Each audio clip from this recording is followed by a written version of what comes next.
The name of the experiment is Fermi energy by using Blasch theory. Aim of the experiment is to determine the Fermi energy of copper.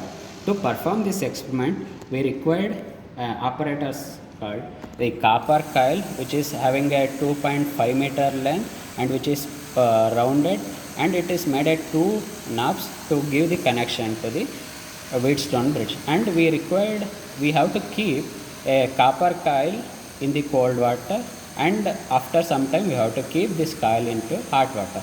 To measure the temperature of the water, we have to use the thermometer. See, another apparatus are required is to perform the experiment is galvanometer.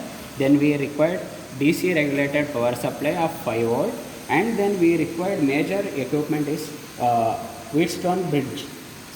So these are the apparatus required to perform the experiment. So we need to calculate the Fermi energy of copper. The formula is given by manual, that is the EF, where EF is called Fermi energy of a copper, which equals to 1.764 into 10 power minus 31 into square root of n into theta square m a into r by t whole divided by L, and the unit of Fermi energy is joule, where n is the free electron concentration of copper in per meter cube, where theta is the Debye temperature of copper in terms of Kelvin, where m is the atomic weight of the copper in terms of kg, where A is the area of a cross section in meter square, where L is the length of the copper wire in meter, where R by T is the mean experimental constant and the unit is ohm per Kelvin. So now, we'll look how we have to perform the experiment. To perform the experiment, so we required a Wheatstone bridge. So there will be a 4 resistor, one is P and Q and R, and one more resistance that is bound by the metal called copper resistance. So these circuit connections will be made. So now what we have to do in the power supply, so we have to keep 1 volt constant. Then in the Wheatstone meter bridge, so there will be two things. One will be a wire, and that is kept above the scale. That scale is to note down the balancing length. And one more terminal will be there, that is called jockey. So this jockey we have to use to move over the metallic wire. So now what we have to do initially, first, so we have to keep a metal copper coil in the cold water, and we have to note down the temperature here, that is called room temperature, is nothing but for normal water. Note down the temperature. The thermometer will show in degree Celsius.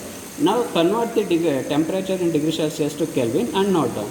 So now what we have to do, we have to move a jockey from the beginning, and when we are moving the jockey, so the galvanometer shows 0 deflection. So that balancing length, so we have to note it down. So that is called balancing length. So that is in terms of centimeter, that we have to tabulate. As we note down from the for the cold water, so now we have to replace cold water. Now we have to replace cold water with hot water, and the hot water will be above 100 degrees Celsius. Now we have to start to take the reading from 85 degree in terms of every cooling 5 degrees Celsius. So we have to note down the balancing length as we have done for the room temperature. Repeat the same procedure for 7 to 8 trials.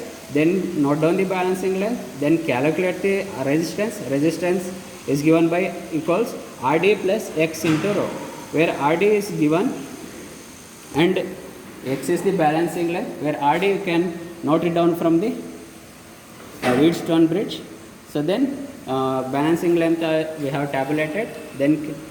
Then calculate the R by T for each trial. Then take mean R by T. This mean R by T you substitute for Fermi energy formula.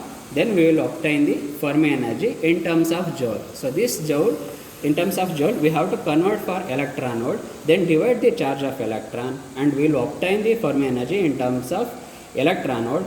Then tabulate the result, that is the Fermi energy of copper in terms of joule and then in terms of electron volt.